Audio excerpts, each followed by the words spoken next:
नमस्कार, मैं पंकज पांडे, देख रहे हैं आप न्यूज 11 भारत। और आज हम बात करेंगे देश के बजट की बात। जी हां, आम बजट की खास बातें।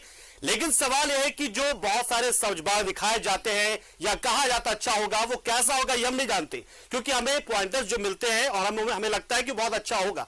लेकिन सवाल यह है कि जो दूसरे पक्ष के लोग हैं, यानी कि हर पक्ष के लोग इसे किस तरीके से देखते हैं, यह जानना जरूरी है। हम कतई नहीं कह सकते कि बजट बहुत अच्छा है, हम कतई यह भी नहीं कह सकते कि बजट बहुत खराब है, हम यह भी नहीं कह सकते बजट संतुलित है, क्योंकि इसके लिए समाज के हर वर्ग के लोगों का शामिल होना बहुत जरूरी है। और जाहिर सी बात है कि इस पर चर्चा होनी बहुत जरूरी है। और इसी चर्चा को आज हम करेंगे हमारे स्टूडियो में कि झारखंड को क्या मिला है, देश को क्या मिला है, बजट कैसा है। क्योंकि हमें जो आंकड़े मिलते हैं हम उसकी बात करते हैं कि उस आंकड़ों के पीछे की सच्चाई क्या होती है, या फिर उन आंकड़ों को अगर हम वास्तविकता में देखें तो वो क्या होते हैं, यह सब जानना बहुत जरूरी है। तो लगातार एक घंटे तक आप न्यूज 11 भारत के साथ बने रहिए और इस बजट से जुड़े हर एक जानकारी।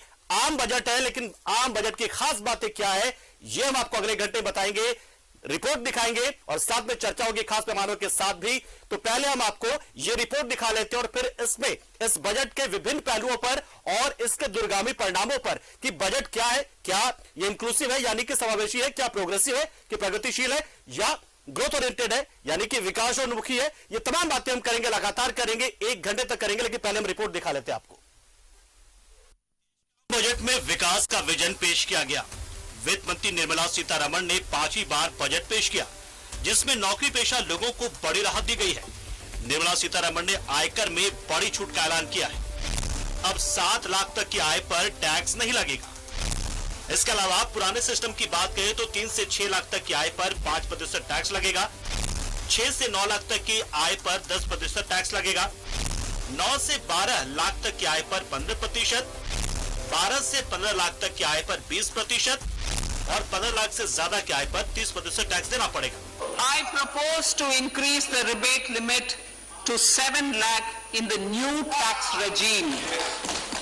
Thus, persons in the new tax regime with income up to 7 lakhs will not have to pay any tax at all. The second proposal relates to middle class individuals. I had introduced in the year 2020 the new personal income tax regime with 6 income slabs starting from 2.5 lakh.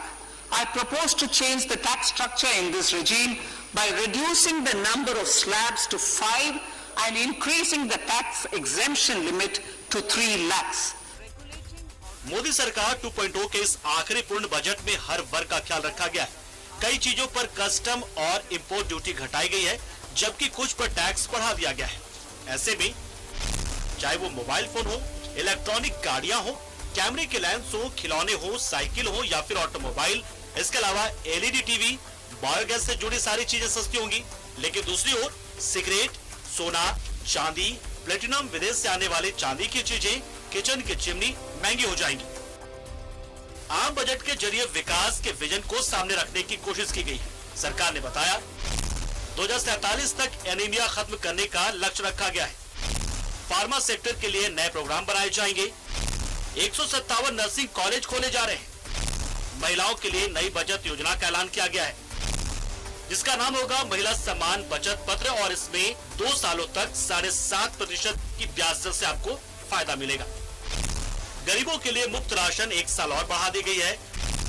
आदिवासियों के लिए 15,000 करोड़ की scheme है। कारीगरों के लिए विश्वकर्मा कौशल सम्मान package की घोषणा की गई है। इसके अलावा मिलेट्स यानी कि मोटे अनाज के लिए ग्लोबल हब बनाने का मिशन भी भारत सरकार ने बनाया है। नेशनल डेटा गवर्नेंस पॉलिसी का ऐलान भी सरकार ने किया है। सीनियर सिटीजन्स की सेविंग लिमिट को 2 गुना कर दिया गया है, जो 15 लाख से बढ़कर 30 लाख हो गया है। घाटे में जूझते एमएसएमई के लिए सरकारी मदद का भी ऐलान किया गया है। इसके अलावा हवाई सफर को और सस्ता करने की कोशिश की जा रही है, ताकि टूरिज्म को बढ़ावा दिया जा सके। डिफेंस का बजट बढ़ा है, घरेलू उत्पादन पर जोर दिया गया है। Digital public infrastructure for agriculture का ऐलान किया गया है। पीपीपी मोड पर एग्रीकल्चर एक्सेलरेटेड फंड बनाया गया है। किसानों की खेती के लिए विशेष फंड दिया गया है। मोटे अनाज को बढ़ावा देने के लिए श्री अन्न योजना की शुरुआत की जा रही है। इसके अलावा 20 लाख करोड़ का कृषि ऋण फंड होगा। मछुआरों के लिए भी विशेष पैकेज दिया जा रहा है। कृषि क्षेत्र के लिए स्टोर क्षमता बढ़ाई जाएगी। 2500 करोड़ की लागत से एग्री सोसाइटी का गठन किया जाएगा। के निर्माता है, लोहार, सुनार, कुम्हार, सुथार, मूर्तिकार, कारीगर, मिस्त्री, अनगिनत लोगों की बहुत लंबी लिस्ट है। इन सभी विश्वकर्माओं की मेहनत और सृजन को देश इस बजट में पहली बार अनेक प्रोत्साहन योजना लेकर के आया है। ऐसे लोगों के लिए ट्रेनिंग, टेक्नोलॉजी, क्रेडिट और मार्केट सपोर्ट की व्यवस्था की गई है। पीएम मोदी ने वित्त मंत्री निर्मला सीतारमण और उनकी टीम को बधाई दी। साथ ही कहा कि देशवासियों से नए संकल्प के समृद्ध भारत, समर्थ भारत बनाने में सहयोग की अपील की है। आह्वान करता हूं, आइए अब नया बजट आपके सामने है, नए संकल्पों को लेकर के चल पड़े। 2047 में समृद्ध भारत, समर्थ भारत, हर प्रकार से संपन्न भारत हम बना के रहेंगे। आइए इस यात्रा को हम आगे बढ़ाएं। बीजेपी ने आम बजट की जमकर सराहना की है। रघुवर दास ने इसे देश के लिए ऐतिहासिक बताया और विकास का बजट करार दिया। विकास को तीव्र गति देगा। यह बजट रोजगार के अवसर बढ़ाएंगे। यह बजट गांव, गरीब, मजदूर, किसान, महिला को सशक्तिकरण करेगा। और एक शब्दों में अगर इस बजट को हम कहें तो 2023-24 का बजट आत्मनिर्भर भारत वाली अर्थव्यवस्था का बजट कहा जा सकता है। वहीं विपक्ष ने आम बजट की आलोचना की। कांग्रेस ने इसे बोगस बजट करार दिया है। देखिए, एक लाइन में कहा जाए तो बजट बोगस है। और जो पहले जिस तरह से अपने बजट को लोग अव्वल बताते थे, उससे भी अव्वल बजट है। जिस तरह से बजट में प्रावधान किए जाते हैं, कहा गया कि 400 ट्रेनें वंदे मातरम खोली जाएंगी। 8 ट्रेनें खुली हैं। जो पीएम आवास था वो आधे पे है। जो सड़कें बनानी थी वो आधे पर है। तो ये किस तरह का बजट पेश करते हैं? अपने बनाते हैं, अपने समझते हैं। चुनावी वर्ष होने के बावजूद भी सभी वर्गों को निराशा हुई है।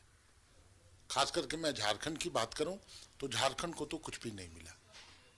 आज यहाँ के लोगों को ये उम्मीद थी कि कुछ एम्स और कुछ इंफ्रास्ट्रक्चर में और भी जो इस राज्य का बकाया है 1,36,000 करोड़ रुपए, उसको देने का कुछ प्रावधान किया जाएगा ताकि इस राज्य को वो पैसे मिल सके। पैन अब राष्ट्रीय पहचान पत्र के रूप में जाना जाएगा। साथ ही बैंकिंग सेक्टर में कई सुधार की घोषणा की गई। वहीं टीडीएस फाइल करने को तरीके को आसान बनाया जाएगा। 2024 में आम चुनाव, ऐसे में मोदी सरकार ने बजट में हर वर्ग का ख्याल रखने की कोशिश की है। Bureau report, news 11 Bharat. तो देश का बजट आया और ये मोदी 2.0 सरकार का आखिरी पूर्ण बजट है। 2.0 का जिया, क्योंकि अगले साल जब चुनाव होंगे तो उस साल अंतरिम बजट आएगा और उसके बाद जब सरकार बनेगी उसके बाद पूर्ण बजट आएगा, तो आखिरी बजट। जाहिर सी बात है, उम्मीदें बहुत सारी थी लोगों की। चुनावी साल है, जाहिर सी बात है कि फिर उम्मीद ये थी कि लोक लुभावन बजट हो। तो ये बजट आया, बजट के आंकड़े बहुत अच्छे लग रहे हैं, लेकिन इस बजट को लेकर सबका नजरिया कुछ न कुछ होगा। जो अर्थ जगत के लोग हैं वो कुछ और नजरिए से देख रहे होंगे, जो विपक्ष के लोग हैं कुछ और नजरिए से देख रहे होंगे, क्योंकि जाहिर सी बात विपक्ष भी लगातार इस देश में शासन में रहा है और लगातार बजट पेश करते रहा। तो जाहिर सी बात है उसके सवालों को, उसके जो आशंकाओं को हम खारिज बिल्कुल नहीं कर सकते। इसलिए पूरी कोशिश हमारी है कि इस बजट के हर एक पहलू को एकदम ही आसान शब्दों में आप तक हम पहुंचाएं, ताकि आप जान पाए कि इस बजट से वाकई में आपको मिला क्या है। हमारे साथ खास मेहमान सब जुड़ रहे हैं। हमारे साथ बीजेपी से प्रतुल शाहदेव जी जुड़ गए हैं, स्वागत है आपका। आप हमारे साथ कांग्रेस से तौसीफ साहब हैं, ये हमारे साथ जुड़ गए हैं। हमारे साथ तनुज खत्री भी जुड़ेंगे, डॉक्टर तनुज खत्री जेएमएम से, उनका भी स्वागत। और साथ में अशोक भगत जी झारखंड पार्टी से, आप सबका बहुत बहुत स्वागत। और हम चाहेंगे कि बिना राग द्वेष के एकदम खुलकर इस बजट पर हम बात कर ले कि झारखंड को क्या मिलेगा, देश के लिए कितना बेनिफिशियरी होगा, ये इस पर बात के बेहतर है। लेकिन चूंकि बीजेपी की सरकार इस वक्त एनडीए की सरकार और वो बजट लेकर आई है, तो पहला जो कमेंट हम इस पर चाहेंगे कि प्रतुल शाहदेव जी से ले। प्रतुल शाहदेव जी, आप बीजेपी से हैं, इसलिए आपको अच्छा कहना होगा, ये जो नहीं है अच्छा है या नहीं है, ये आपका बताइए आप। सबसे पहले एक समय होता था, एक परंपरा होती थी कि जब बजट पेश होता था तो इस पर गहन विचार विमर्श होता था, मंथन होता था पार्लियामेंट में। उसके बाद जो विपक्ष है वो कट प्रस्ताव देता था, संशोधन देता था, उसके बाद बजट पर कोई निर्णय होता था। लेकिन मैं तो कांग्रेस के प्रदेश अध्यक्ष को देख रहा था, पूर्वाग्रह से ग्रसित उनका बयान था कि उन्होंने बिना डिस्कशन हुए इनकी पार्टी का ऑफिशियल क्या रुके, इन्होंने इसे बोगस करार दिया। देखिए, ये विदेशों की राजनीति है। मैं मानता हूं देश का बजट जब भी पेश होता है तो उस पर चर्चा होनी चाहिए। हम नहीं मानते 100% ये सही बजट हो, लेकिन अगर इसमें कोई कमियां हैं तो विपक्ष को डिस्कशंस के दौरान इसको दिखाना चाहिए। लेकिन एक सिरे से इसे बोगस दिखाना ये साफ दिखाता है कि महात्मा गांधी के समय उसूलों पर चलने वाली कांग्रेस आज के राहुल गांधी के टेन्योर में कहां पहुंच गई है, जब वो एक लेवल से ऊपर नहीं सोच पाती। देखिए, बजट क्यों लौटते हैं, सबसे पहले आपको देखना होगा 2020-21 का जो फाइनेंशियल वर्ष था वो कोविड के समय का था। उस समय हमारा जो जीडीपी था वो नेगेटिव में चला गया। सर्विस सेक्टर जो एक तरीके से इकोनॉमी का बहुत बड़ा ड्राइविंग फैक्टर है वो भी चला गया था। एग्रीकल्चर सेक्टर की भी हालत बहुत खराब थी, नेगेटिव में सब चले गए थे। उसके बाद रिकवरी हुई, पोस्ट कोविड जो बजट आया उसके बाद रिकवरीज हुई, लेकिन उसके बाद यूक्रेन का युद्ध आ गया। लेकिन हमारा पिछले 8-9 वर्षों में हम लोगों ने अपने देश की आर्थिक व्यवस्था को इतना सेल्फ सेंटर्ड और इतना सेल्फ सस्टेन्ड बनाया था कि यूक्रेन रशिया युद्ध के बाद जहां बड़े बड़े देशों की अर्थव्यवस्था चरमरा गई, और मैं ये कोई अपना फिगर नहीं दे रहा, ये इंटरनेशनल मॉनिटरी ये इंटरनेशनल फंड है। बिल्कुल मैं ध्यान नहीं रहा, बस डेटा ग्राफिक्स है। यूएसए का जो प्रोजेक्शन है, कनाडा का प्रोजेक्शन है, जापान का प्रोजेक्शन है, चाइना का प्रोजेक्शन है 2023-24 को लेकर, ये आईएमएफ के डेटा के अनुसार उसमें सबसे आगे भारत है। यानी इतना कुछ यूक्रेन युद्ध से काफी कुछ, जब विश्व की पूरी अर्थव्यवस्था प्रभावित हो गई कोविड के बाद, सबको उभरने में समय लगा। बहुत अच्छा बजट है और हम ओवरकम कर चुके हैं बजट पर। ठीक है, सबका हम ले लेंगे, उसका फिर हर एक मुद्दे पर लगातार चर्चा करेंगे। बड़ा कम समय आपने ओपनिंग रिमार्क के लिए। जी प्रतुल जी, फिर आएंगे, एक ही बार में नहीं, बहुत सारे सवाल होंगे लगातार। एम तौसीफ साहब हमारे साथ हैं। तौसीफ साहब, कांग्रेस की ओर से नहीं क्या और किस तरीके देखते हैं, क्योंकि देखिए लगातार आप भी सत्ता में रहे हैं, बजट आप लोगों ने बहुत सारा पेश किया है, तो एक आपका नजरिया भी देखना चाहेंगे कि आपके बजट में और इस बार के बजट में क्या अंतर पा रहे हैं। और हाँ, एक बार फिर से कहूंगा कि विरोधी दल के तौर पर नहीं, एक आम आदमी के तौर पर बजट को लेकर आप बताइएगा ताकि आप लोग समझ सकें। बिल्कुल, आप समझ लें कि मैं एक आम आदमी हूं और बैठा हूं आपके स्टूडियो में, उसी तरह से कर रहा हूं। ये सच है, जिस तरह से अभी प्रतुल जी ने लफ्जों से खेला, IFM की जो रिपोर्ट आई, इन्होंने कहा कि सर IMF, माफ करिएगा, यस IMF, ठीक है, कि जो रिपोर्ट आपने बताया उसमें इन्होंने सबसे पहले इन्होंने बता दिया। और ये ऐसा नहीं है, ये शब्दों से खेलना है, गरीबों की बात करना, नौजवानों की बात करना, किसानों की बात करना, ये करते तो है जरूर, लेकिन उसके लिए कुछ करते नहीं है। और इन्होंने मेरे अध्यक्ष के बारे में कहा, डिस्कशन करना आप चाहते नहीं हैं, बात करना चाहते नहीं हैं। हम लोगों ने भी बहुत बजट पेश किया, मेरी सरकार जब थी और कांग्रेस पार्टी ने किया, तो विपक्ष के लोगों से भी बातचीत किया जाता था, इकोनॉमिस्ट से भी बात किया जाता था। लेकिन आज तो कुछ है नहीं, जो करना इन्हीं लोगों को, अमित शाह और मोदी मिलकर बनाएंगे बजट। जी, मोदी और अमित शाह मिलकर बनाएंगे बजट। ये लोग 3-4 लोग मिलकर के, इन लोग कहीं कुछ है ही नहीं है ना। ही आज एक बहुत बड़े मतलब इकोनॉमिस्ट से बात हो रही थी, उन्होंने ये कहा कि कभी आज राय नहीं जाती है। बिल्कुल लफ्जों से ये लोग खेलते हैं, इसके अलावा कुछ भी नहीं है। नहीं, आप ये भाषण के अलावा कुछ भी नहीं है, ये खोखला है। जो हमारे अध्यक्ष ने कहा एकदम सही कहा, उन्होंने रीडिंग, इसमें क्या डिस्कशन की बात है। आपका पूरा जो पेश किया सीतारमन जी ने, उसको तो लोगों ने सुना है ना, ऐसा तो नहीं कि नहीं सुना है। बगैर सुने हुए सिर्फ पार्तुल शाहदेव जी नहीं सुने हैं, ठीक है, हम भी सुना है, आप भी सुने, सारे लोगों ने सुना है। सुनने के बाद प्रतिक्रिया दे रहे हैं यहाँ पे बैठे। तो सच्चाई ये है कि ना नौजवानों के लिए, ना छात्रों के लिए, ना महिलाओं के लिए, कुछ भी नहीं बात है। एकदम बहुत अच्छी बात है कि हमने बजट सुना नहीं। नीतीश कुमार का बयान आया कि बजट सुना नहीं। बताइए, पूरे देश की जनता बजट सुन रही है, बजट में क्या मिला देख रही है, और एक राज्य का मुख्यमंत्री ऐसा कहता है। तो ऐसी ये चीजें देखिए, विरोधी दल आप है ठीक है, लेकिन ऐसे मत कीजिए कि बस 2 लोग मिलकर बना ली होंगे, मोदी और अमित शाह की जोड़ी। अरे भाई, इकोनॉमिस्ट बोल रहा है, वो सारे लोग बोल रहे हैं, चलिए बोल रहे हैं, वो सारे लोग बोल रहे हैं, ठीक है, पता नहीं कहां से, और कुछ नहीं। ठीक है, तो प्रतिक्रिया ले ले, फिर आएंगे हमारे साथ। हमारे प्रतुल देखिए, सबकी बारी आएगी, सबका टर्म मैं दूंगा, सबको बराबर, सबके साथ एकदम न्याय होगा, ऐसा मत कीजिए। मतलब पहली प्रतिक्रिया ले लेते हैं, फिर बाद में लगातार बहुत सारी चर्चा करेंगे हम लगातार। अशोक भगत जी हमारे साथ जुड़े, पहली बार डिबेट में आए, चाहेंगे कि वो अपनी बात रखें ताकि हम जान पाए कि किस तरीके से वो डिबेट करते हैं और साथ में ये भी कि वो समझ पाए थोड़े माहौल को और परिचय उनका लगातार हम करवा ही देंगे बाकी लोगों से भी जो हमारे बाकी मेहमान है। अशोक भगत जी, झारखंड पार्टी, और आप क्या और किस तरीके से इस बजट को ले रहे हैं, कैसा देखते हैं? देखिए, दोनों राजकीय पार्टियां एक दूसरे पर सिर्फ दोषारोपण करती हैं, लेकिन मैं एक आम आदमी के तौर तरीके से यह बात कहना चाहूंगा कि नौकरी पेशा लोगों के लिए यह बजट अच्छा कदम है। निश्चित तौर पर लोग नौकरी पेशा लोगों के लिए इन्होंने जो टैक्स कटौती का काम किया है वो बेहतर है, लेकिन आज के दिन में मनरेगा को, बेरोजगारी को, मुद्रास्फीति को, इन सारी चीजों पर सरकार का ध्यान बिल्कुल नहीं है। किसानों के लिए, महिलाओं के लिए, युवाओं के लिए कोई ठोस प्रावधान इस बजट में अभी तक नहीं देखा गया है हम लोगों के द्वारा। पेट्रोलियम उत्पाद और रुपये के मूल्य का जो धीरे धीरे गिरावट हो रही है उस पर भी सरकार का कोई खास प्रावधान नहीं दिख रहा है।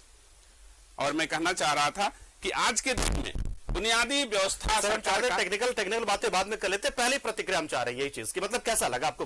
मैंने कहा कि आज के दिन में जो बुनियादी चीजें हैं, शिक्षा, स्वास्थ्य, इन सारी चीजों पर इस सरकार ने अपने बजट में कटौती की है, जो कि निश्चित तौर पर निंदनीय है। चलिए ठीक है, और हमारे साथ डॉक्टर तनुज खत्री भी जुड़े हुए हैं। डॉक्टर तनुज खत्री जी, बजट को लेकर पहले प्रतिक्रिया आप, और हम चाहेंगे, देखिए पहले हमने कहा बाकी सारे मेहमानों से कि बिना राग द्वेष के एक आम आदमी होने के नाते, एक आम आदमी के तरीके से इस पर आप अपनी प्रतिक्रिया रखें ताकि आम आदमी समझ सके कि वाकई में बजट कैसा है। इस बजट को लेकर राजनीति वाली बात होगी बाद में, जाहिर सी बात होनी भी चाहिए क्योंकि दोनों पक्ष होते हैं इसके, लेकिन पहले प्रतिक्रिया आपकी बजट को लेकर।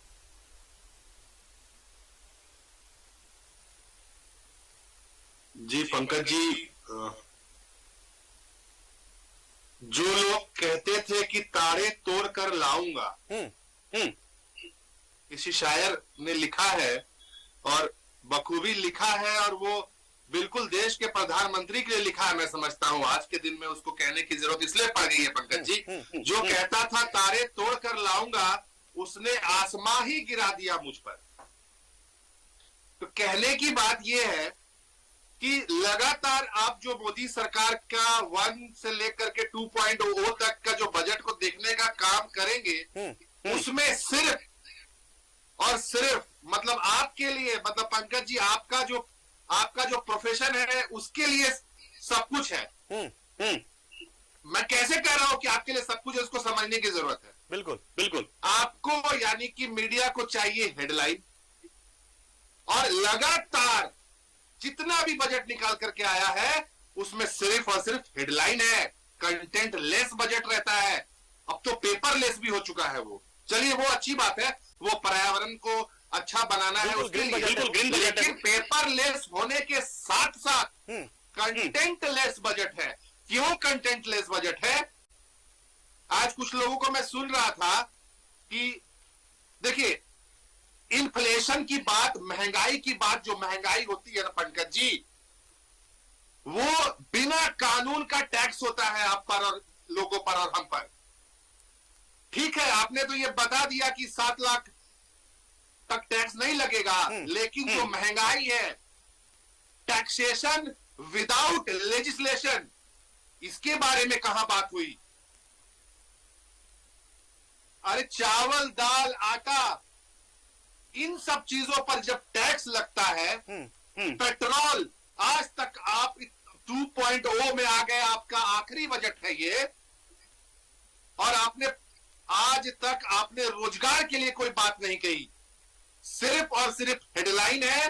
जाहिर सी बात है कि बजट जब बनेगा या कहीं भी बनता है तो कुछ ना कुछ तो काम करना ही पड़ेगा। चलिए ठीक है, या ठीक है, हेडलाइन वाला ये बजट है, ठीक है। जाहिर तौर पर कई बार क्योंकि आमतौर पर तो ये लगा था कि आप बोलेंगे चुनावी बजट है और जनता को बगलाने वाला बजट, तमाम बातें कहेंगे। चलिए आपने कहा कि हेडलाइन वाला बजट है, ठीक है, और जाहिर सी बात मैं इससे डिराइव नहीं करूंगा। वाकई में इस बात को मैं कह सकता हूं कि एक पहले बजट होता था तो बहुत सारी चीजें आती थी, और जैसे हम ढूंढ रहे हैं कि उस बजट में क्या होगा, ठीक है, 1-2 दिन में पता चल भी जाएगा वो क्या क्या होगा। हेडलाइन वाला बजट आपकी तरफ से प्रतुल साधव जी, क्या हेडलाइन वाला बजट आपको लगा ये, और क्या जो बात उन्होंने कही कि ये कंटेंट लेस बजट है, क्योंकि हम लगातार ढूंढ रहे हैं, ऐसी बात नहीं, बात बिल्कुल एक जायज उन्होंने उठाया कि मतलब मनरेगा पर क्या बात इसमें हुई, बेरोजगारी पर क्या बात हुई, महंगाई पर क्या बात हुई, तो जाहिर सी बात है ये इस कंटेंट को हम लैग पा रहे हैं। इस बजट में 11% बजट को इंक्रीज किया गया, आप इसको गूगल करके डेटा देख सकते हैं। अभी तक मैं सुन रहा था आदरणीय तौसीफ जी को कि युवाओं के लिए कुछ नहीं था। साहब, इन्होंने सही में बजट को नहीं सुना।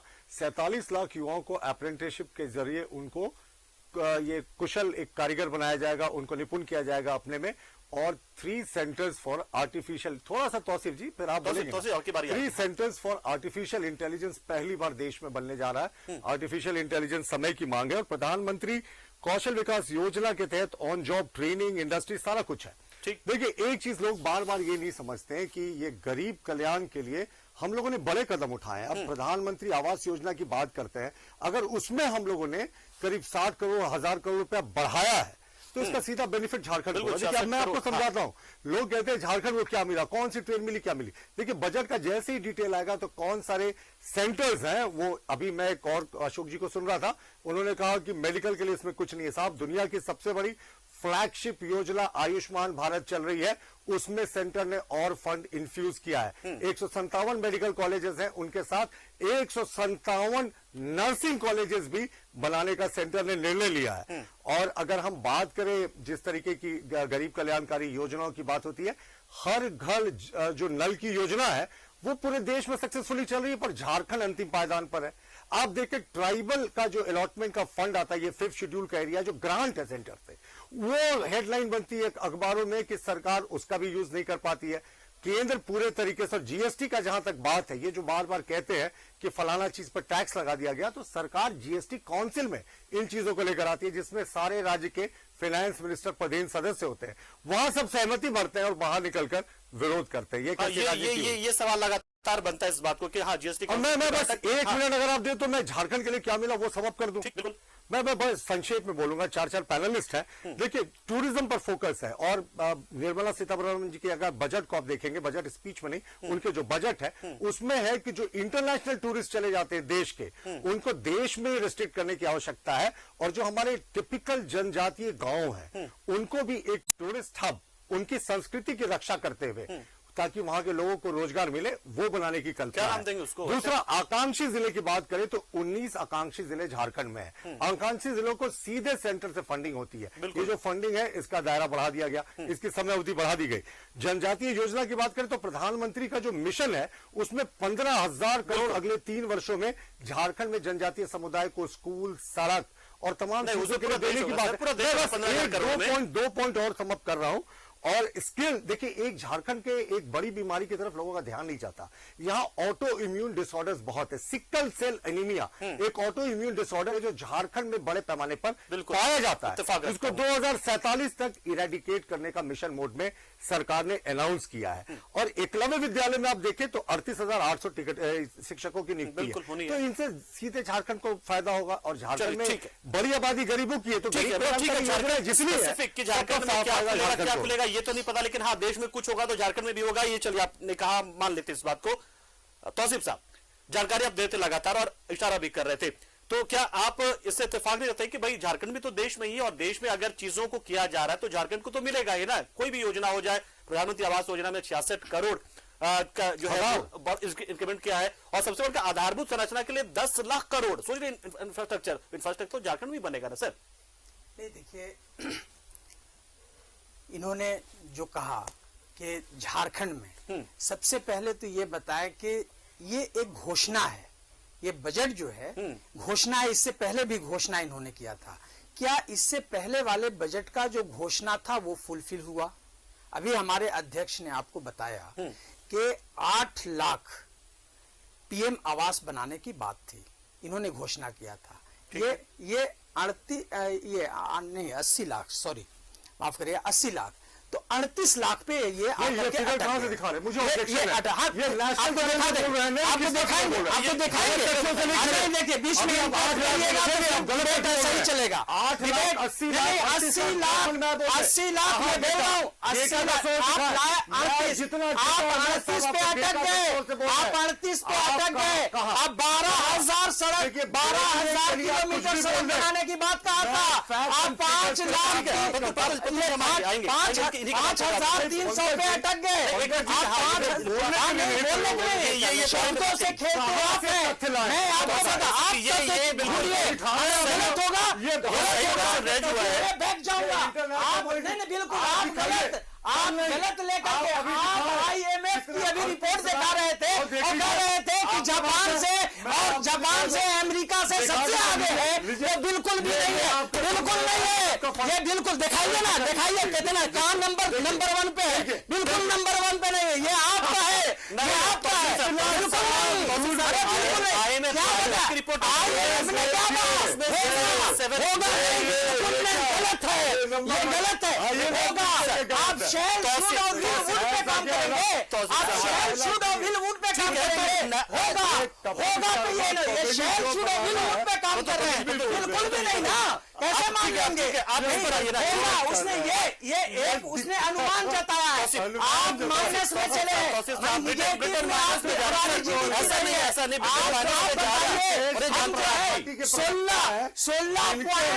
16.61 लाख करोड़ रुपए में चल रहे हैं। ठीक है, ठीक है, 16 लाख 61 यानी 16.5 लाख करोड़ जो है घाटे में चले। ये कहाँ से लाएंगे? ये कहाँ से लाएंगे? ये जो देखिए IMF का डेटा करके आए। मैं चैलेंज करता हूँ, आप ये घाटे में ये सरकार जो है आर्थिक मंदी से गुजर रही है।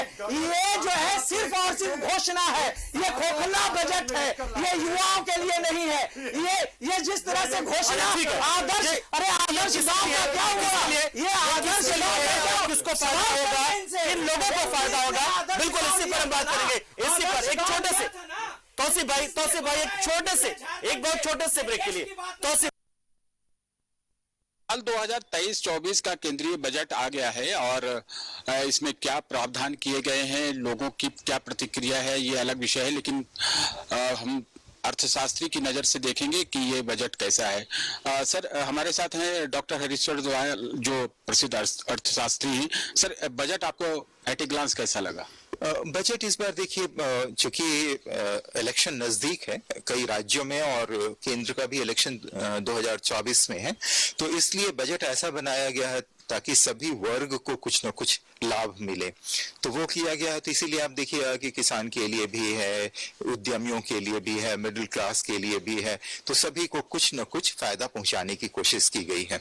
इसके बाद अगर देखें तो ध्यान दिया गया है अर्थव्यवस्था पर भी और कैपिटल एक्सपेंडिचर बढ़ाया गया है इस बार। अगर आप देखें तो जैसा कि रेलवे में भी या अदर सेक्टर में, इंफ्रास्ट्रक्चर वगैरह में, तो इकोनॉमी चूंकि रिकवर किया है कोविड से और उसको और स्ट्रेंथन करने के लिए इंफ्रास्ट्रक्चर डेवलपमेंट और रेस्ट में भी इन्वेस्टमेंट किया गया है। और चूंकि होता क्या है कि पब्लिक इन्वेस्टमेंट जब होता है तो प्राइवेट इन्वेस्टमेंट भी अट्रैक्ट होता है। हम लोगों के यहाँ क्राउडिंग इन एक्सपीरियंस किया गया है, तो उसका फायदा अर्थव्यवस्था को भी मिलेगा। तो अर्थव्यवस्था सुदृढ़ होगा और सभी वर्ग को कुछ न कुछ फायदा पहुंचाने की कोशिश की गई है। जो मिडिल क्लास है, जो सैलरीड क्लास है, उसके लिए कुछ राहत घोषित की आयकर में कुछ राहत पहुंची है। और अगर आप देखिएगा तो कुछ वस्तुएं ऐसी हैं जो कि उनके यूज का है, जिसकी कि हम लोग उम्मीद कर सकते हैं कि उनके मूल्य में कुछ कमी आएगी। तो इस तरह का हुआ है। और कर संग्रह भी पिछले साल काफी अच्छा हुआ है, प्रत्यक्ष कर, तो राज्यों को भी फायदा होगा और राज्यों के भी अर्थव्यवस्था के लिए इसमें प्रावधान किया गया है। जो पिछले साल long term 50 years loan, interest free loan जो प्रोवाइड किया गया था स्टेट्स को, वो 1 साल के लिए और किया गया है, जिससे कि वो अपने यहाँ इंफ्रास्ट्रक्चर को डेवलप कर सकें। तो स्टेट में भी इंफ्रास्ट्रक्चर डेवलप होगा तो इकोनॉमी बूस्ट होगा। तो सर जैसे होता है प्राइमरी सेक्टर, सेकेंडरी सेक्टर और टर्शियरी, मेनली इन तीनों में किस पर फोकस है? सभी पर कोशिश की गई है। टर्शियरी सेक्टर तो आउटफ्लो होता है प्राइमरी और सेकेंडरी का, लेकिन अगर आप देखिएगा तो मैन्युफैक्चरिंग को भी स्ट्रेंथन करने की कोशिश की गई है और कृषि के लिए तो किया ही गया है प्राइमरी सेक्टर में कुछ कृषकों के लिए। झारखंड के लिहाज से देखें तो इसमें क्या कुछ है? झारखंड के हिसाब से अगर देखें हम लोग तो एक तो प्रत्यक्ष कर में चूंकि संग्रह पिछले साल हुआ है अधिक, तो इस साल भी हम लोगों को उसका शेयर मिलेगा जो फाइनेंस कमीशन के रिकमेंडेशन के अनुसार होता है। जो 50 इयर्स लोन है, इंटरेस्ट फ्री लोन, उससे भी यहाँ के इंफ्रास्ट्रक्चर को डेवलप करने में फायदा मिलेगा। और रेलवे में जो इन्वेस्टमेंट होगा तो उसका भी फायदा झारखंड को भी मिलेगा।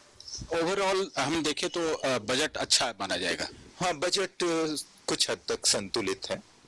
तो डॉक्टर हरीश्वर दयाल जो एक शिक्षक भी हैं, अर्थशास्त्र के ज्ञाता हैं, उनकी नजर में यह बजट अच्छा है, संतुलित है और आम लोगों के हित में है।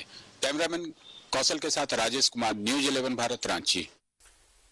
तो सुना आपने हरीश्वर दयाल को, उन्होंने कहा कि संतुलित है, अच्छा बजट है। ठीक है, वो उनका नजरिया हो सकता है, लेकिन अर्थशास्त्री है तो थोड़ी बात उनकी माननी पड़ेगी। राजनीतिक पहलू पर हमने चर्चा कर ली, जाहिर सी बात है जो बीजेपी वाले होंगे वो बजट को अच्छा ही कहेंगे, कहना भी पड़ेगा उन्हें, और जो विरोध में होंगे उन्हें विरोध करना ही पड़ेगा, क्योंकि जो विरोधी है वो ऐसे वैसे विरोधी नहीं है। दशकों तक उन्होंने भी देश में शासन किया, कई बार बजट लाए, 70 बार कम से कम बजट आए होंगे, जो भी है। खैर, तो हमारे साथ तमाम मेहमान जुड़े हुए हमारे साथ, प्रतुल सादेव जी भी हैं और तौसीफ जी भी बड़े हुए हमारे साथ, अशोक भगत भी हैं और साथ में डॉक्टर तनुज खत्री भी हैं। डॉक्टर तनुज खत्री के पास जाना चाहूंगा। देखिए डॉक्टर तनुज खत्री, लगातार हम इस बात को लेकर चर्चा कर रहे हैं कि इस बजट में कुछ नहीं है, और जो विरोध जो किया जा रहा है वो ठीक अपनी जगह है, लेकिन इस बजट में क्या आपको बिल्कुल भी नहीं लगा कि कुछ चीज ऐसी है जो थोड़ी सी मतलब जो आम लोगों से जुड़ी हुई है, कुछ एक चीज अच्छी लगी उसमें आपको? मैं वही कह रहा हूँ कि पंकज जी, कोई भी बजट अगर यदि बनाता है तो ऐसा कर ही नहीं सकता है ना कि किसी के लिए कुछ नहीं। लेकिन पंकज जी, अभी जो है वो तो सबके सामने है हेडलाइन के रूप में। अब जो लगातार जो परंपरा की शुरुआत हो रही है, मैं किसी पर आरोप प्रत्यारोप अभी इस वक्त नहीं कर रहा हूँ। हाँ, मैं वो हो गया, वो हमने वो पार कर लिया वो दौर। ब्रेक के बाद ना ही मैं कोई अर्थशास्त्री की भूमिका में भी अपने आप को नहीं मान रहा हूँ। ठीक है। मैं पूर्ण रूप से जिस भूमिका में हूँ उसी भूमिका में बात कर रहा हूँ। पंकज जी, मैं ये कह रहा हूँ कि हर साल बजट जो है आम लोगों से दूर होते जा रहा है। अब लोग अभी जो हम चर्चा कर रहे हैं ना, अब धीरे धीरे लोग इस चर्चा को सुनना नहीं पसंद कर रहे हैं। बजट में ये दूरी बन रही है। आप डेटा निकाल करके देख लीजिएगा कि कितने व्यूअर्स आपके इस डिबेट के हुए और कितने व्यूअर्स अन्य विषयों के डिबेट के हुए।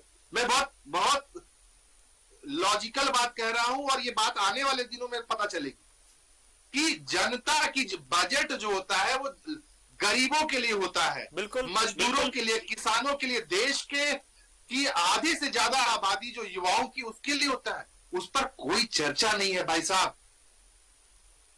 बड़े बड़े फिगर्स, अरे ठीक है 7 लाख तक रिबेट मिलेगा कोई, लेकिन पता है या क्या युवा कह रहे हैं? अरे उतनी तो सैलरी नहीं मिलती है। वर्ल्ड बैंक ने एक डेटा जारी किया कि 13,000 रुपए जिसकी सैलरी है पंकज जी, उसको गरीब की श्रेणी में माना जाएगा। जितना ऑर्गेनाइज सेक्टर है, जितना अनऑर्गेनाइज सेक्टर है, में 8 लाख तक वालों को ही मान लिया गया। क्या कीजिएगा? 10,000 रुपए तक की सैलरी मिल रही है, उसको क्या मतलब पड़ेगा इससे? युवा, मैं यही कह रहा हूं कि युवाओं को दरकिनार किया गया है, पूर्ण रूप से रोजगार को दरकिनार किया गया है, और महंगाई पर चर्चा नहीं हुई है। मैं बार बार उस बात को दोहरा रहा हूं। बिल्कुल, ये सवाल, बिल्कुल ये सवाल मैं लेकर अशोक भगत जी के पास चलता हूं। अशोक भगत जी हमारे साथ जुड़ रहे हैं। अशोक भगत जी, मतलब क्या वाकई आपको लगा कि इस बजट में, मतलब ठीक है कि बहुत सारे हम फिगर्स हमने देख लिया कि ठीक है हम 2 ट्रिलियन में वाले, हमें जब हम थे तो 2 ट्रिलियन थे, अब हम 3 ट्रिलियन पे पहुंच गए, 5 ट्रिलियन तक पहुंच जाएंगे, ठीक है, वो अलग चीज हो गई।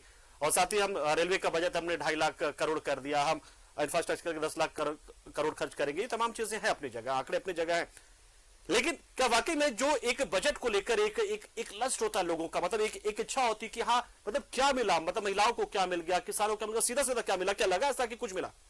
जी हाँ, मैंने स्पष्ट तौर पर पहले भी कहा था, और अभी प्रतुल जी ने कहा कि एकलव्य विद्यालय बहुत सारा मिल गया, इसमें हम लोगों को 38,000 शिक्षकों की बहाली होगी। लेकिन मैं जानना चाहता हूं कि भाई हमारे यहाँ तो सिर्फ 7 ही संचालित हैं, 90 पास है, 7 ही संचालित है, तो हमारे यहाँ शिक्षक कैसे नियुक्त होंगे? हमारे यहाँ शिक्षक कैसे नियुक्त होंगे? देखो पूरे देश का फिगर 38,800 जो बिल्कुल, लेकिन हमारे यहाँ तो सिर्फ 7 ही संचालित हैं झारखंड के लेवल से। और अभी आयुष्मान की बात प्रतुल जी ने कहा, निश्चित रूप से शिक्षा स्वास्थ्य बहुत इंपॉर्टेंट और बुनियादी चीजें हैं। मैं आपको कहना चाहता हूं कि रोजगार को लेकर हमारे यहाँ सबसे ज्यादा मुश्किल है, क्योंकि यहाँ पलायन बहुत होता है। बिल्कुल, मनरेगा बहुत बड़ा योजना है यहाँ के लिए। आज मनरेगा का बजट 73,000 करोड़ से घटाकर 60,000 करोड़ हो गया। बिल्कुल, मजदूर कहाँ जाएंगे? मानते इस बात को? निश्चित तौर पर। स्वास्थ्य की जहां तक बात है, मैं एक अपनी जानकारी के अनुसार बताना चाह रहा हूं, राष्ट्रीय स्वास्थ्य मिशन 37,160 करोड़ रुपया से घटाकर 36,785 करोड़ रुपया हो गया है। प्रधानमंत्री स्वास्थ्य सुरक्षा योजना का जो 10,000 करोड़ का बजट था, इसको भी घटाकर 3,365 करोड़ कर दिया गया है। कैसे इसमें गरीब और आम लोगों को मिल रहा है सुविधा? हम कहना चाहते हैं कि झारखंड को इस बजट में सौतेला व्यवहार किया गया है। यहाँ के उद्योग धंधों के लिए, यहाँ के जो हम टैक्स पेइंग में झारखंड अव्वल दर्जे में आता है पूरे देश में। बिल्कुल, लेकिन फिर भी झारखंड को इस बजट में बहुत कुछ खास नहीं मिला है। चलिए, बिल्कुल सही पॉइंट आपने उठाया। प्रतुल साधु जी जवाब देंगे, झारखंड को क्या स्पेसिफिक मिला ये भी, क्योंकि हर साल हर राज्य को कुछ ना कुछ मिलता है कि जैसे वहां कोई फैक्ट्री खुलेगी या फिर वहां पे कुछ होगा, लेकिन ये तो सामान्य एकदम से कैटेगराइज मतलब कर गया, जनरलाइज कर दिया गया एकदम से कि भाई पूरे देश को मिलेगा, झारखंड को मिल जाएगा। अलग से क्या मिला? क्योंकि ये सवाल इसलिए सर आपसे ना कि ठीक है झारखंड देश से बाहर नहीं है, लेकिन यहां से हमने आपको 12 सांसद दिए, इसलिए सवाल है। वो सही है। देखिए, जैसी बजट का माइन्यूट डिटेल्स आएगा, जैसे रेलवे बजट का भी जो हिस्सा आएगा उसमें पता चलेगा किसको कितनी ट्रेनें मिली, किसको कितना फेरा मिला।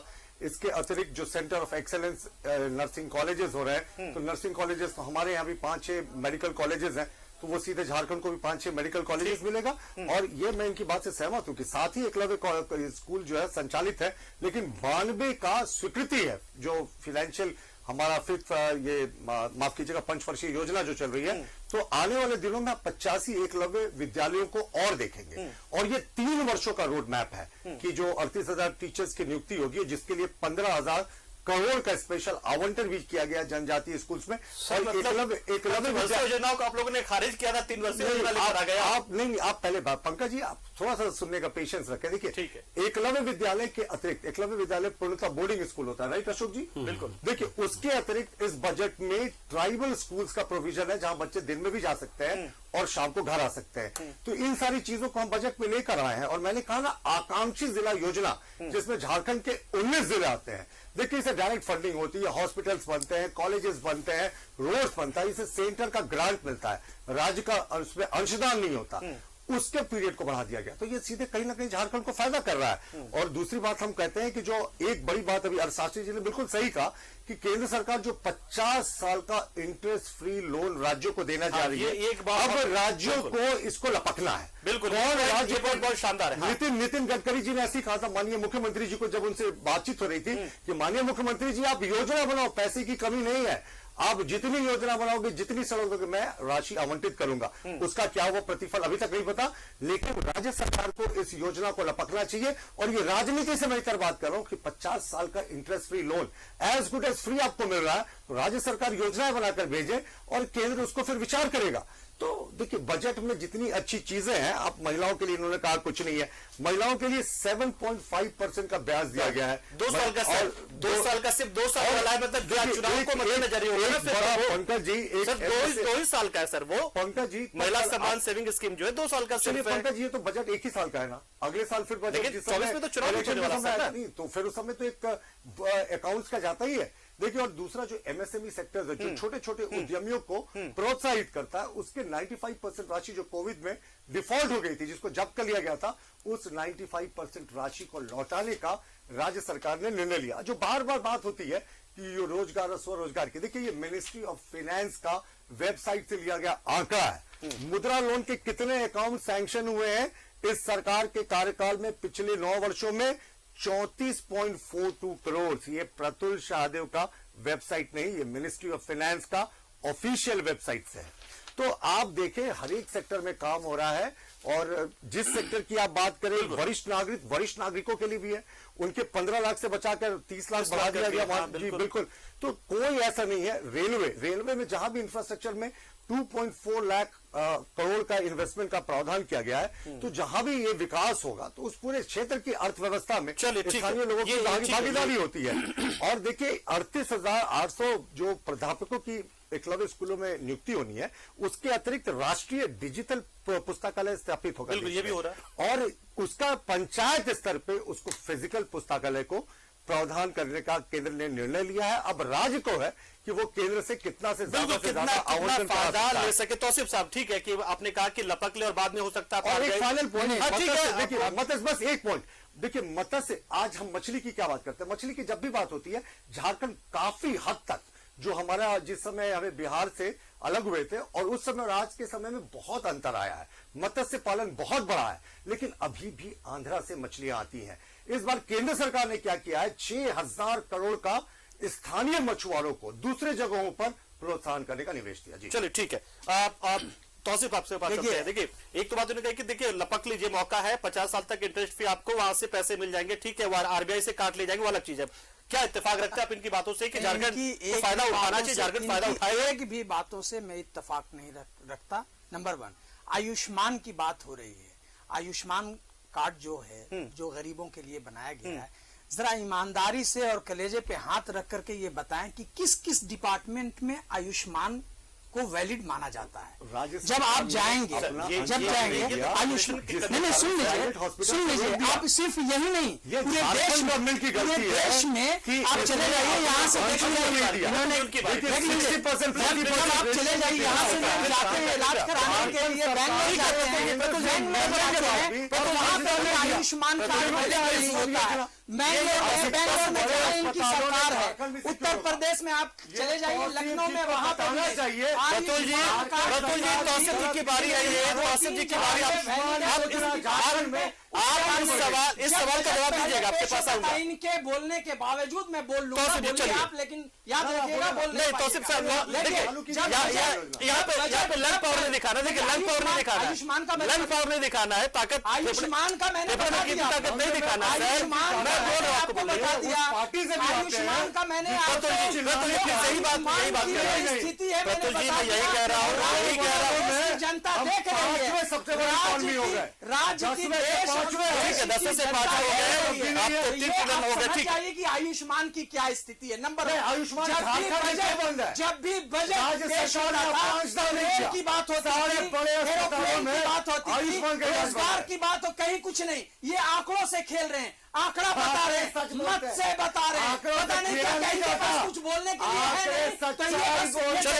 तो आप बताइए, रेल की बात बताइए, आप बताइए कि उद्योग कितना लेगा, उस पर कितना पैसा खर्च हो रहा है, आप बताइए नौजवानों को रोजगार मिलेगा। एक छोटा सा, जिस एकलव्य की ये बात कर रहे हैं, मैं भी जानता हूं सेंट्रल यूनिवर्सिटीज को, या सेंट्रल यूनिवर्सिटीज में जितने इस देश में है 50% से ज्यादा वहां पे टीचर्स नहीं है। तो क्या ये केंद्र सरकार की जिम्मेदारी नहीं बनती है कि सबसे पहले केंद्र की जो सरकार है उन लोगों के पा रहे हैं 95, कुछ है नहीं आपके पास, बिल्कुल खोखले हैं, आप पेज लेकर के आए हैं, इनके पास कुछ भी नहीं है। ठीक है, हम ये बताइए, हम अभी तनुज जी के पास जाएंगे, की ये बात कर रहे हैं, ठीक है तनुज जी, एकलव्य बनाएंगे, एकलव्य विद्यालय पर, ठीक है, चर्चा काफी हो गई, सेंट्रल यूनिवर्सिटीज एकलव्य विद्यालय पर चर्चा काफी हो गई, नहीं है, तो फिर ये एकलव्य की बात करना बिल्कुल बेबुनियाद है। चलिए ठीक है, ठीक है, आपके सहयोगी तनुज जी के पास भी, ठीक है। पॉइंट होता है बजट, और हम लोग सब पैनलिस्ट बहुत कोई टेक्निकल आप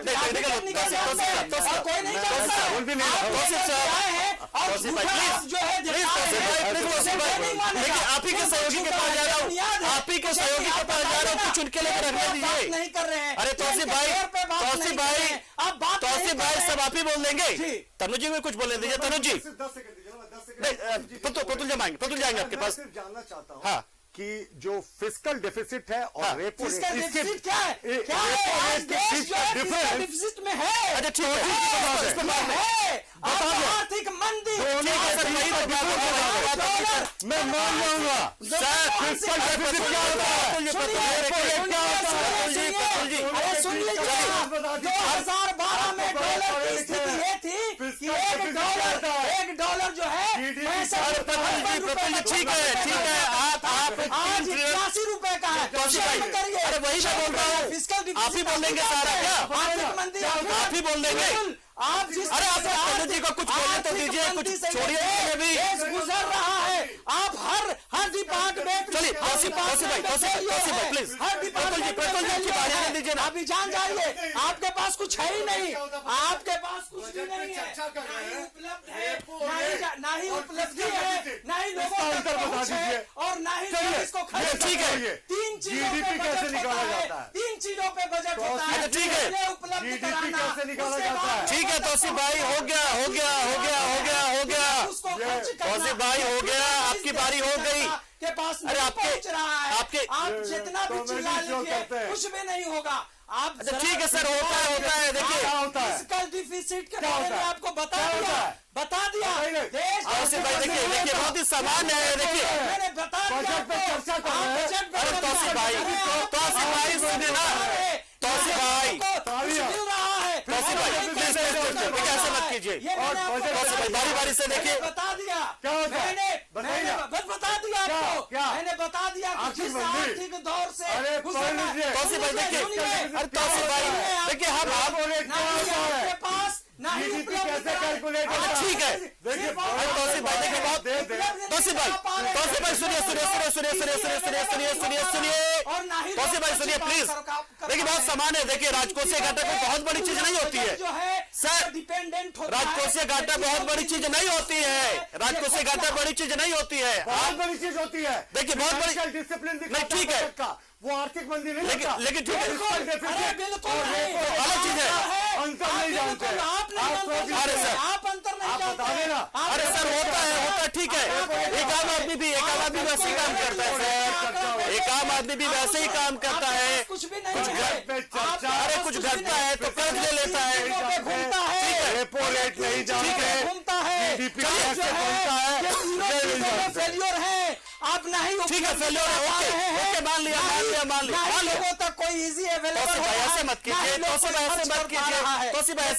सबको बोलने दीजिए ना, मैं ना बोलूं डेफिसिट क्या होता है जी अभी भी नहीं बताया आप, रेपो रेट क्या होता है ये भी नहीं जानते, ठीक है बजट पे चर्चा कर रहे हैं और फिस्कल डेफिसिट नहीं जानते, आप बता दिया, आप समझने के लिए तैयार नहीं है। तौसीफ भाई प्लीज, मैं अशोक भगत जी से बात कर लेता हूँ, क्योंकि आप दोनों ने काफी बात कर ली ना, मुझे कुछ कहने दिया ना, खुद भी आपने कुछ कहा, दोनों आपस में लड़ते रहे झगड़ते रहे, और मुझे नहीं लगता कि ऑडियंस के पास आवाज नहीं पहुंची होगी, मैं I am sure, I am very much sure. Sir देखिए यही बात हम कह रहे थे कि सिर्फ विरोध नहीं, आम लोगों तक आप नहीं जानते सर, ऐसे मत कीजिए प्लीज, आप एफोर्डेबिलिटी नहीं है, एबिलिटी नहीं है, एक्सेसिबिलिटी नहीं है, ये तीनों चीज नहीं है। ठीक है प्रतुल जी ठीक है प्रतुल जी ओके, ठीक है प्रतुल जी बस तौसीफ भाई प्लीज ऐसे मत कीजिए प्लीज, तौसीफ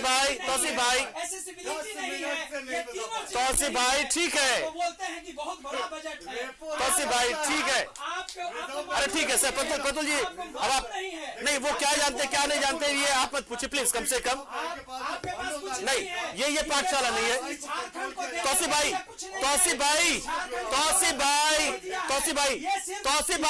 आप ही कहेंगे सिर्फ, चलिए आप ही कह लीजिए, नहीं आप ही कह, नहीं तौसीफ भाई ही कह ले, मैं सिर्फ तौसीफ भाई कहें ना मैं कुछ कहूंगा ना तनु भाई कुछ कहेंगे। आपको खुद पता नहीं है, आपको खुद पता नहीं है, डीजीपी के बारे में आप कुछ नहीं जानते, ठीक है डीजीपी के बारे में कुछ होता है, कुछ अरे डीजीपी के बारे में आप कुछ नहीं, डीजीपी बोल रहे हैं, मैं तनु जी मैं चाहूंगा, मैं पैनल से कह देता हूँ कि आप दोनों की आवाजें प्लीज कुछ देर के लिए म्यूट हो जाए, प्लीज कुछ देर के लिए म्यूट हो जाए, मैं सीधे तनु जी के पास चलता हूँ। देखिए तनु जी लगातार बहस हो रही है और बहुत सारे जो टर्मिनोलॉजी पे चर्चा हो रही है, कोई डीजीपी है कि जीडीपी है, आईएमएफ है कि एफएमआई है, तमाम बातें हो रही है, इन सब के बीच में आप अपनी बात रखिए, मैं दोनों मैं प्रतुल जी की भी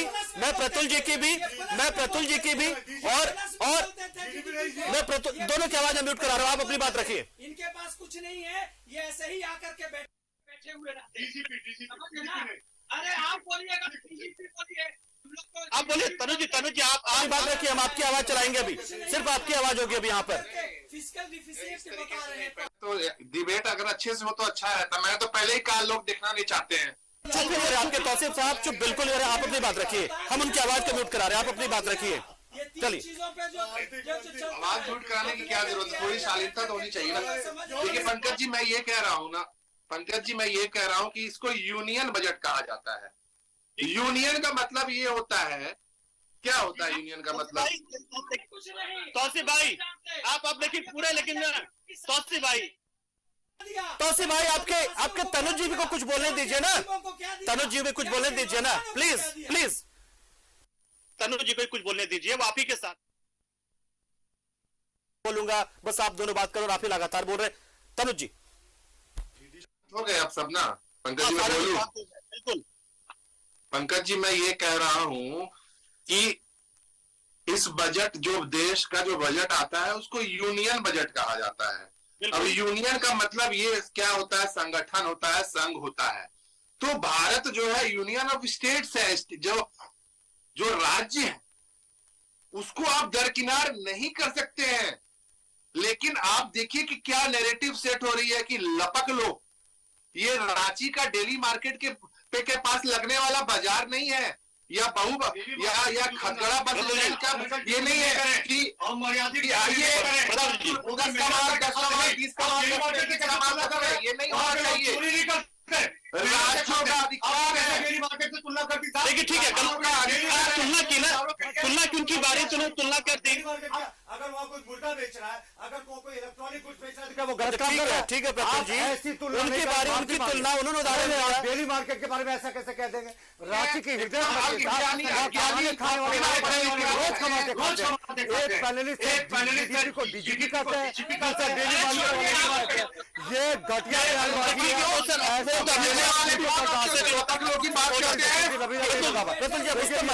सीरियस बात है। प्रफुल्ल जी आप ये बताएं कि किस तरीके से एक समाज के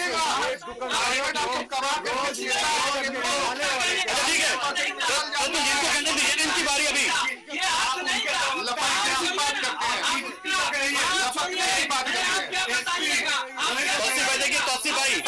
तौसीफ भाई हम लोग बैठ जाए, हम लोग सारे लोग बैठ जाए। प्रफुल्ल जी हम लोग सारे लोग बैठ जाए क्या? आप दोनों बात कर लीजिए आपस में। नहीं प्रफुल्ल जी और तौसीफ जी आप लोग आपस में बैठ के बात कर लीजिए। खुद पता नहीं है, आपस में बैठ के बात कर लीजिए। आंकड़ा देखा करते राज्य और देश की जनता को गुमराह करते हैं, ये चलने नहीं देंगे। ये बताएं कि इस बजट में इस राज्य की आदिवासी को, किसानों को, नौजवानों को क्या मिला, यहाँ के छात्रों को क्या मिला? एकलव्य स्कूल की बात करते हैं, सेंट्रल यूनिवर्सिटीज में टीचर्स को तो देते ही नहीं है, तो ये क्या बताएंगे? हम फिस्कल डेफिसिट, अरे मैंने बता दिया, सारी चीजें करते सीधा समझ में नहीं आया। अशोक भगत जी आपको बीच में कहना पड़ेगा, आपको कहना पड़ेगा, वरना देखिए वो से दो अपना मौका लेते रहेंगे और आप कुछ नहीं बोल पाएगा। आपका जरूरी है। अशोक जी आप बोले, मैं तो देखिए क्योंकि ये दोनों आपस में लगातार बात कर, ऐसा लग रहा है कि हम डिबेट में है ही नहीं, मैं डिबेट करा ही नहीं रहा हूं और आप है ही नहीं, और तनुज जी की आवाज जी नकार खाने में तूती की तरह। ऐसा बजट कैसे होगा सर? कैसे? देखिए आप दोनों राष्ट्रीय पार्टी के बड़े बड़े लीडर्स हैं, इस तरह का बात करने से कैसे होगा? यहाँ तो बैठे हैं सारे लोग, कम से कम एक बार एक दूसरे के साथ तो बात कर लीजिए। एक आदमी बोलते हैं तो दूसरे चुप रहिए। बिल्कुल आप लोग बड़े लीडर हैं, कोई छोटे आम लीडर तो है नहीं। फिस्कल डिफिसिट की बात कर रहे हैं, घाटे में चल रहा है, घाटे में लगता है घाटे में चल रहा है, घाटे में चल रहा है। अरे और क्या होता है?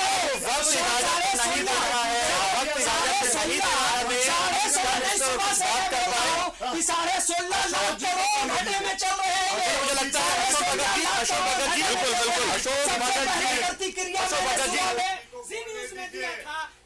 चलिए ठीक है, मैं सबको धन्यवाद बोल रहा हूं क्योंकि बात हो नहीं पा रही है। मैं सबको धन्यवाद बोल रहा हूं। अशोक भगत जी आपका भी शुक्रिया, तौसीफ साहब आपका भी शुक्रिया, प्रफुल्ल जी आपका भी शुक्रिया। मैं चाहूंगा मैं स्क्रीन पर आऊंगा।